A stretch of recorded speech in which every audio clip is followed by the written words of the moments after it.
Todd, I just want to understand your organization's position, whether or not it is bigoted to use the word jihad.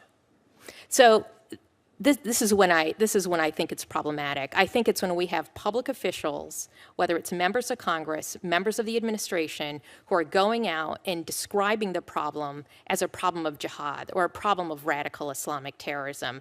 That's a problem because it's actually playing in to the propaganda frame of ISIS, and it makes us less safe because ISIS wants this to be a war against Islam, and by using religiously loaded terminology like jihad, we're playing into their mindset. And it would be, I might add, it's not only that, but it's also just grossly inaccurate. I think we need to call the threat what it is. It's ISIS, it's Al-Qaeda. And it's no different than the KKK or those who attack abortion clinics. We wouldn't go and say there's a problem with radical Christianity or radical Christian terrorism. We call the threat what it is. It's the KKK. It's those who are attacking women's health clinics. So, Ms. Kara, I will note that I've asked you now twice if your organization has the view that the 9/11 Commission report was bigoted or offensive, and twice you have declined to answer that pretty straightforward question. So let me try it a different direction. Oh, well, maybe I didn't understand your question properly, Mr. Chairman.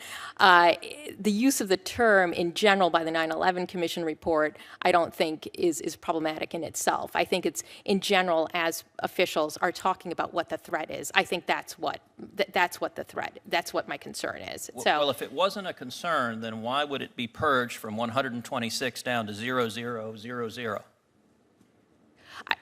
I can't explain the administration's. I can't. I obviously cannot speak for the administration and these government agencies that did that, and what their thinking was, and developing those documents. They did so in response to a request from your organization in writing, calling for a quote purge. We asked for a purge of bigoted training materials. That's what we called for.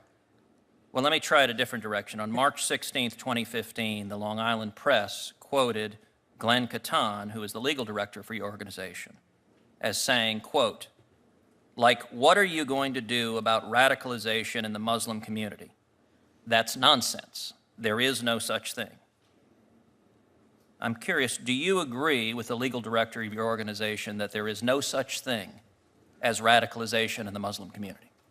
Well, this is what we do believe, Mr. Chairman. What we believe, and this is based on attacks we've seen in our country in just the last year alone, whether it's the Orlando shooting, the attack on a women's health clinic, the attack at the AME Church in Charleston, South Carolina, we know that extremist violence takes many forms and people motivated regardless of their race, religion, or ideology.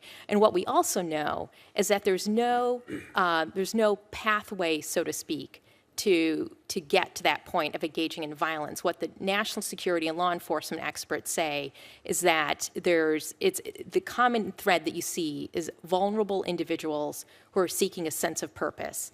And so we totally disabuse and do not believe in this canard that there's somehow a pathway to radicalization.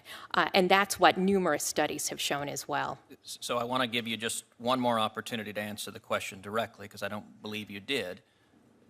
Do you agree with your legal director who said, quote, there is no such thing as radicalization in the Muslim community?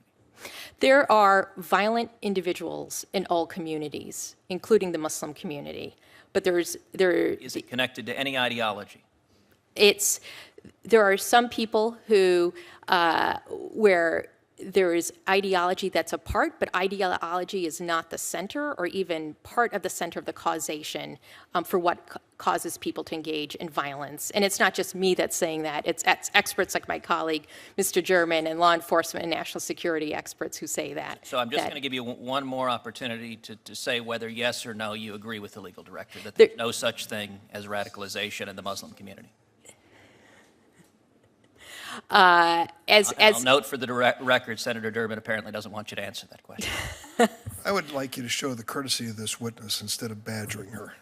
Thank you, Mr. Senator Chairman, Durbin. you've been very courteous.